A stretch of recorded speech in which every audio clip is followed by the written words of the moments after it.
Thank you, Pat, for that introduction. And pretty amazing. Pretty amazing. It was just back in January when we were together at the White House with Senator Brown and Senator Portman announcing this historic investment. In March, I shared the story in my State of the Union address, the story of the Field of Dreams in the middle of Ohio, where America's future will be built. In August, we were back at the White House as I signed the CHIPS and Science Act, one of the most significant science and technology investments in our history. And now, in September, Gov, we're here breaking ground, and thanks for the passport to get to the state, Gov. Appreciate it. All in 9 months in America. I want to thank Sherrod Brown for his relentless work, especially making sure that labor is in on this deal. And Pat just mentioned what Sherrod makes clear. It's time to bury the label Rust Belt and call it, as Pat said, the Silicon Heartland. That's what's happening in these 1,000 acres. I want to thank Rob Portman for being the gentleman and decent man that he is, and for showing that Democrats and Republicans can work together to get big things done for our country. I really mean it. I'm trying to find where he's sitting, but he's a good man. Thank you. You're leaving a hell of a legacy as you leave what you're doing as a consequence of you, in large part. And thanks to the Bipartisan Group of Ohio congressional delegation here today. Tim Ryan, thank you for your leadership, always representing the interests of working people. Thank you, Congressman Joyce Beatty. And, I don't think we could have gotten the infrastructure bill done without Joyce. She was the final capstone. We all thought it was hanging in the balance there. But I don't know what you did that last 4 hours, but whatever you did, you got it done. And Dave Joyce, Anthony Gonzalez, Mike Carey, Tony Balderson for the work in the House. We're also joined by congressional leaders from around the country who fought so hard for this bill. Eddie Bernice Johnson, chair of the House Science Committee. Eddie, this whole bill wouldn't have gotten done without you. It really wouldn't have. We're also joined by Congressman Ro Khanna. Ro is a tireless champion for American innovation and seeing that workers are part of the deal. While she couldn't be here, Maria Cantwell also deserves a lot of credit. She's chair of the Senate Commerce Committee from the state of Washington. Maria was tireless in getting this bill through the Senate. And again, Mike, I want to thank you for your work on this project as well. And I especially want to thank the labor leaders here. My dear friend Lonnie Stevenson, the IBW, Tim Berger, the president of AFL-CIO, Brent Booker, treasurer of the National Building Trades, Mike Kinsley, president of Ohio Building Trades. You know, it's fitting to break ground for America's future here in Ohio. Think about it. There's kind of a tradition here. The Wright brothers, Neil Armstrong, John Glenn, they defined America's spirit, a spirit of daring and innovation. Pat just laid out Intel's vision that builds on that legacy. A brand new $20 billion campus, 7,000 construction jobs, union construction jobs, 3,000 full-time jobs that will pay an average of $135,000 a year, and not all of them will require a college degree once these facilities are built. And here's a critical piece. Intel is using a project labor agreement for this investment. For the folks at home, these are agreements contractors, subcontractors, and union put in place before construction begins. They ensure major projects are handled by well-trained, well-prepared, highly skilled workers. They resolve disputes ahead of time, ensuring safer work sites, avoiding disruptions and work stoppages that can cause extensive delays and down the line. These agreements make sure construction is top-notch and projects are on time, on task, and on budget. Back in February, I signed an executive order to make sure federal construction projects use these project labor agreements. It's a big deal that Intel is using one here, and I thank them for that. And Intel is going to build a workforce of the future right here in Ohio. As you already heard, Intel committed $50 million to partner with community colleges and universities like Ohio State University, including Central State University, the only historically black university in Ohio, to build a pipeline for students in the semiconductor industry. The Director of National Science Foundation is here, Dr. Ponch. He's here, and IF and Intel are going to invest $50 million each to support these kinds of partnerships. Folks, at home,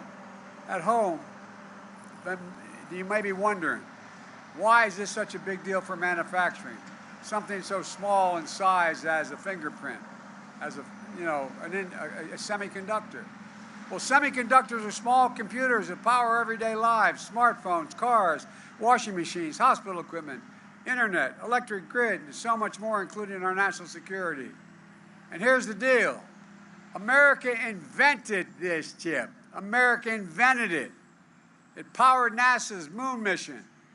Federal investment helped bring down the cost of making these chips, creating a market and an entire industry.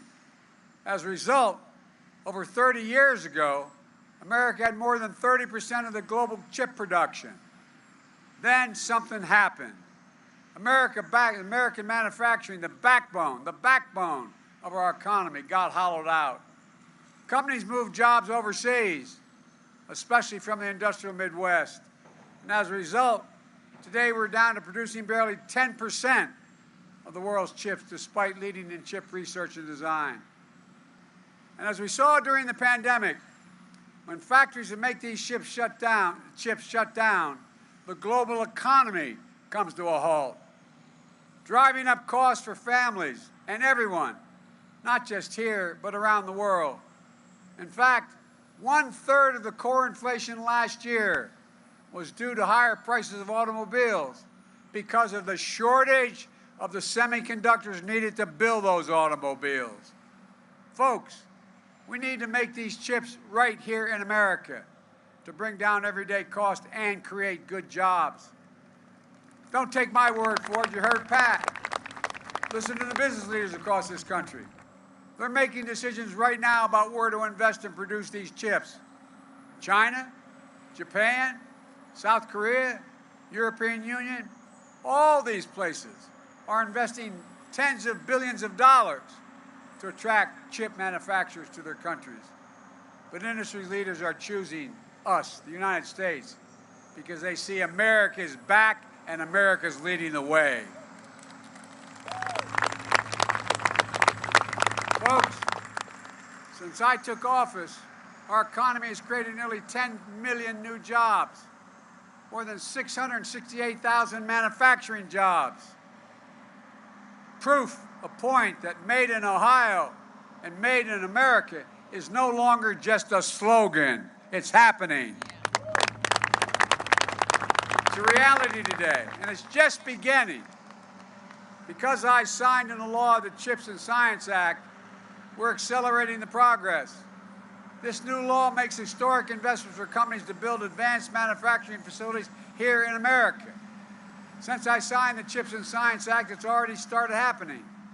The American company Micron announced it's going to invest $40 billion in the next 10 years to build factories, special chips called memory chips that store information on your smartphones. That's going to create 40,000 good-paying jobs and increase America's share of the memory chip market 500%. Two other companies, Global Foundries and Qualcomm, announced a $4 billion partnership to produce chips in America that would otherwise have been made overseas. Qualcomm is one of the world's largest designers of chips and planning to boost production by up to 50% over the next 5 years. Today, in North Carolina, Wolfspeed is investing $5 billion to make chip devices for electric vehicles that are going to create 1,800 good-paying jobs over 5 years. Folks, the future of the chip industry is going to be made in America. Made in America. Folks at home should know the manufacturing of these semiconductors connects countless small businesses and manufacturers into a supply chain that's going to thrive, all because of this law. Imagine if we had more of these kinds of factories across the country. This law makes that a reality. It matters. All of this is in our economic interest, and it's in our national security interest as well. Earlier this year, I went to Lockheed's factory in Alabama.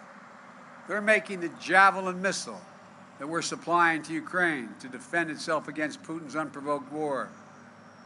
We need semiconductors not only for those Javelin missiles, but also for the weapon systems of the future that are only going to be more reliant on computer chips. This goes well beyond commercial need. Unfortunately, we produce zero of these advanced chips in America. Zero. And China's trying to move way ahead of us in manufacturing now. It's no wonder, which is somewhat unusual, that the Chinese Communist Party actively lobbied U.S. business against this law. Basically, you want to do business in our country, don't do it there. The United States has to lead the world in producing these advanced chips, and this law makes sure that we will. And to be clear, the CHIPS and Science Act is not handing out blank checks to companies. I've directed my administration to be laser focused on the guardrails that will protect taxpayers' dollars. We'll make sure the companies partner with unions, community colleges, technical schools to offer training and apprenticeships, and to work with small and minority-owned businesses as well. We're going to make sure that companies that take taxpayers' dollars don't turn around and make investments in China to undermine our supply chain and national security. You know, we have the power. We have the power to take back any federal funding if companies don't meet these requirements. The law also requires that companies build these semiconductor facilities by Davis-Bacon prevailing wage, so people can live with a little bit of breathing room. And this will ensure tens of thousands of new construction jobs and high-paying jobs, and more often, high-paying union jobs. And not only will companies use these funds to buy, but they cannot use these funds for stock buybacks and issue dividends. They have to manufacture. And finally, the law is about more than chips. It's about science as well. You know, decades ago, the United States of America invested 2% of its gross domestic product, 2%, in research and development. We led in everything. We created everything from internet to GPS. Today, we invest somewhere between 7/10 but less than 1% in research and development. The United States of America. We used to rank #1 in the world in research and development. Now we rank #9. China was #8 a decade ago. Now China's #2. And other countries are closing in fast. The CHIPS and Science Act moves us up once again. It authorizes funding to boost our research and development investment back closer to 1% of our GDP. That's the fastest single year of growth in 70 years, but it's still not enough. We're going to make sure we lead the world in industries of the future, from quantum computing to artificial intelligence to advanced biotechnology. Think of the things and the kinds of investment we deliver. Vaccines for cancer, cures for HIV, inventing the next best thing that hasn't even been imagined yet. That's who America's always been. There's something that's really important. We're going to make sure that any company that uses federal funding for research and development to invent new technologies will have to make that technology here in America. And that means we will invent it in America and make it in America. And we're going to make sure we include all of America. We're going to support entrepreneurs and technology hubs all across the country, including historically black colleges and universities, minority-serving institutions, tribal colleges. We're going to tap into the greatest competitive advantage we have, our diverse and talented workforce that's urban, rural, and suburban. Folks, I've asked Pat and many other leading businessmen leaders this question. When the United States decides to invest in considerable resources in a new industry that we need to build, does that encourage business to invest as well? And the answer is yes. Overwhelmingly, ask any major business person. Because they say if we think it's worth investing in, and we're putting tax dollars into it, it has an increased possibility of being usable and workable. Federal investments attracts private investment. It creates jobs. It creates industries. It demonstrates we're all in this together. And I believe there's another reason why companies are choosing the United States. It's because we're better positioned globally than we have ever been in a long, long time. We've seen a faster, stronger economic recovery than any other advanced nation on earth. I met with one of the leading companies, research companies in South Korea. I asked why they're going to invest billions of dollars in the United States. He said, because you're the most secure nation in the world. We know if we invest, it will be secure. And secondly, this surprised me, you have the best workforce in the world. Folks,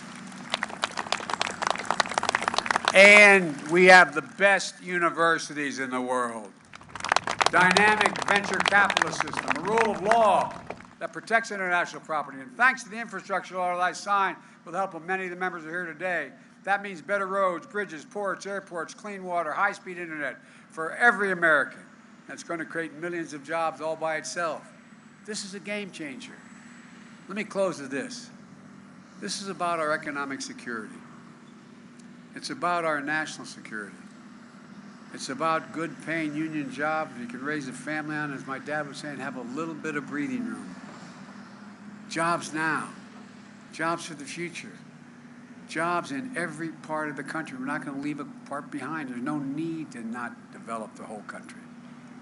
Jobs that show the industrial Midwest is back. The industrial Midwest is back.